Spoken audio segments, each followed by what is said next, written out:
Hello everyone, in this video we will learn about David and Goliath mate.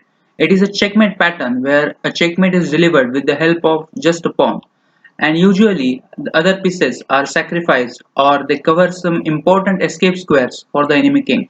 Like in this example, we have a rook on the 6th rank that covers all the escape squares of the king, and also our king is nicely placed on f3 square, and it is a checkmate in one move with the move h4. So this is the typical pattern of David and Goliath mate where a pawn check is often a checkmate. And here a rook is helping us to cover some important key squares and also the other pawn and the king as well. So now let us look at some examples from the practical games to know more about this pattern. Now this is the game of Greco, and let's jump to this position. Greco is playing with the white pieces, and in this position he finished off black with a spectacular combination. You can see white's queen is attacked on the g5 square, but Greco played the move knight to e7, which is a double check, and whenever there is a double check, king has to move because two pieces are checking the king, and after king f8, queen g8 would be checkmate. So in the game, king h8 was played, and here Greco demonstrated David and Goliath mate with the spectacular combination queen to g7 check. Now this forces rook or knight to recapture the queen because the king has no squares. And after knight takes g7, f takes g7, once again it is a check with the pawn and the knight is covering the g8 square, so king cannot go there.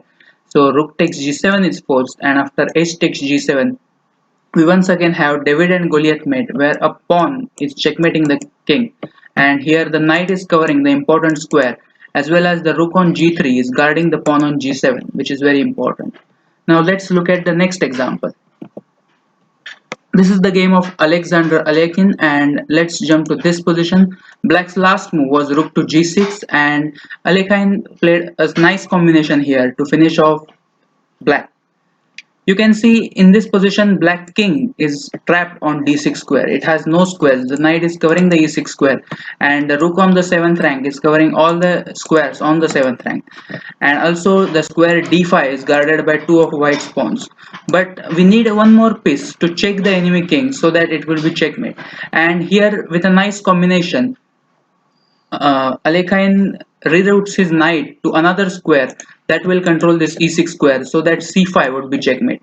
He plays the move knight b7 check that forces king to e6, and now knight d8 check, checking the king as well as guarding the rook, and now king d6 is forced, and once again we have same position where rook is guarding all the 7th rank squares and knight is guarding the e6 square, but now we don't have knight on c5, hence the move c5 check is possible, and once again it is a checkmate. A similar pattern, it is also a David and Goliath mate because the pawn is checkmating the black king, and in this case the rook and the knight and also the pawn on e4, they are covering some important squares. So it is also example of David and Goliath mate. Now to test your skills, I have a position from the game of Capablanca playing with the black pieces. And let's jump to this position. So white's last move was rook to a5, and in this position he is trying to get rid of this pawn on d5, but he overlooked a tactic from Capablanca. And how would you finish here white with a nice combination? You can pause the video and think. So in this position, Capablanca played a very nice combination with the move knight to c5 check. As you can see in this position, if we remove this knight from the e4 square and we manage to push the pawn to e4, then it would be checkmate because both the rooks are nicely trapping the white king.